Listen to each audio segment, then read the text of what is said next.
أهلا بكم متابعينا الكرام، نتمنى أن تكونوا بتمام الصحة والعافية.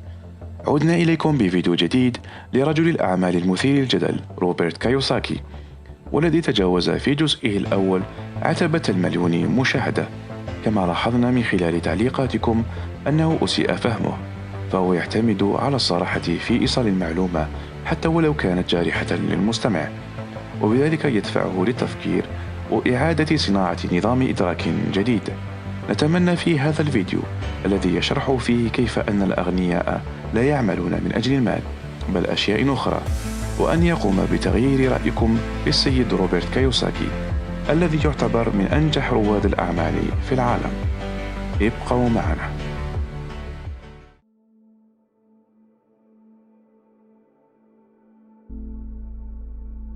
I don't think God wants people to be poor. And today in the world, America especially, is this gap between the rich and everybody else. And I know the game of the rich. The game the bankers and the rich play is different than what they teach you in school. All over the world, what does school teach you about money? And the answer is nothing. And that's not a mistake. That's not an accident. I knew that, most people know that. But the way to keep the poor and middle class working hard is never teach them what the rich know. So if you read Rich Dad, Poor Dad, which came out in 1997, it's what the rich teach their kids about money, the poor and middle class do not. Because poverty hurts. I mean, I don't like it. And I don't like that our academic system's so corrupt. You know, we know the banking system's corrupt. We know politics is corrupt, but academics is just as corrupt.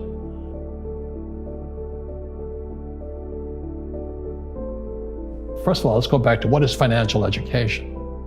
It's not get a job, work hard, save money, and invest in a well-diversified portfolio of stocks, bonds, mutual funds, and ETFs.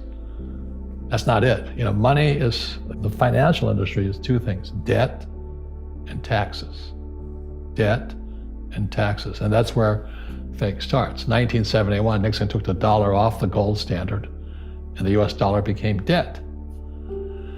And we still tell kids to go to school, get a job, work hard, save money, and get out of debt. Now, who tells them to do that? That's the most ridiculous thing there is. The book starts and it says, lie number one, saving money will make you rich. Yeah, it never will. You know that. All taught that as kids. Yeah, because they can print it. Why would you save it and why would you work for it if they can print it faster than you can work for it?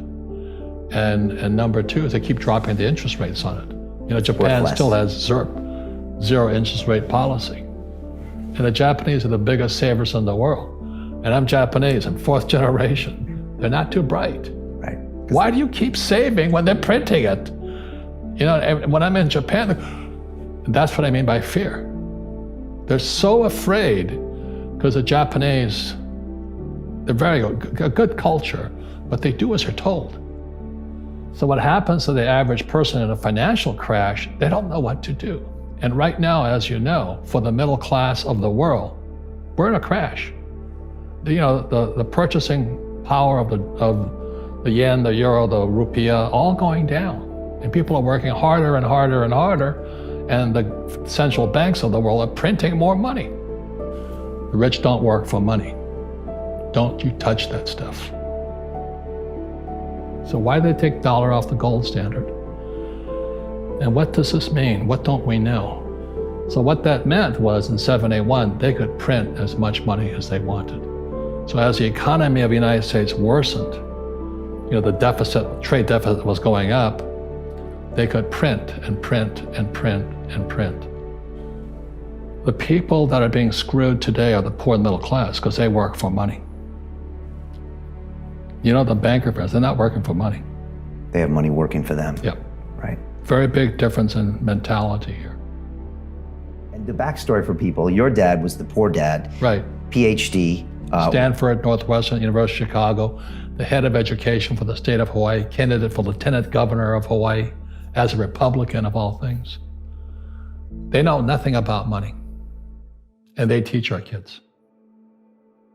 So my way of teaching is to first put doubt in your brain to challenge your belief systems. And then maybe you can choose new beliefs or keep up with old beliefs. Would I never need a paycheck again? Because as long as you need a paycheck, be it from an employer or like my poor dad, he was so afraid of losing his government pension. So my old man kind of got fired. He lost his pension. It was the most frightening thing in the world to him. He had no pension. Then it was Social Security, which is even worse. So that's why my goal when I was about your age, a little older, around 25, I said, my goal is to never need a paycheck again from anybody, even the government. I don't want any Medicare, Social Security. As you know, the rules are always written for the rich, okay? I didn't make the rules. You can get angry at me, but these are the rules. The rich make the rules, the goal. So what I work for, number one, is I'm an entrepreneur. I want businesses. I have multiple businesses. Next is real estate. And real estate is good for many things which we'll go into, but number one is debt. I use a lot of debt to buy real estate and I pay no taxes. That's the relationship there. The next is paper, and that's savings, stocks, bonds, mutual funds, ETFs, and that stuff. I don't have any of that stuff. I don't save money. I don't have any of that. But this is what most people have, go to school, get a job, get a 401k and save money. Loser. Okay. I'm doing that just to upset you guys, because maybe you'll start to think. Because I didn't make the rules, I'm just telling you these are the rules. These people pay the highest taxes, and they work the hardest. And the last are commodities. So commodities are, number one is gold, silver, oil, land, water, food. So this is what I work for. When I left school, rather than working for a paycheck and working for money, my education had to go beyond getting a job, which I had a good job. But I now had to start, when I left school, about your age, the thing I focused on first actually was commodities. So back in 1972, I started buying gold. So I started with gold, but actually the next thing was actually oil, because I went to school to be a tanker officer, driving ships for Standard Oil. So I understand oil. So my wife and I don't own Standard Oil or Chevron or Exxon. We own oil wells. Again, taxes. You get no tax breaks for owning paper oil, huge tax breaks for owning real oil. And then I went into real estate.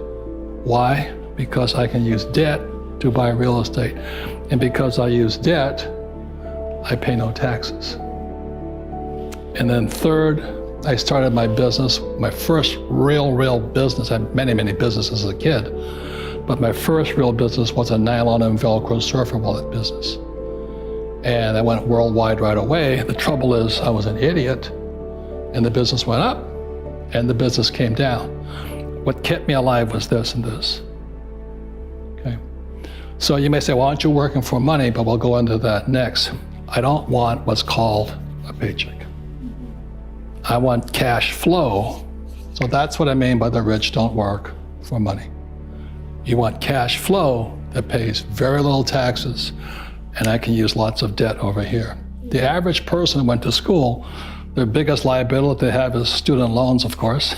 Then you get out, you try and buy a house, and you call it an asset when it's really a liability. Why? Because the cash is flowing that way. Your house costs you money you rent a house, still costs you money. Okay? Then you have to have a nice car. I had one of those.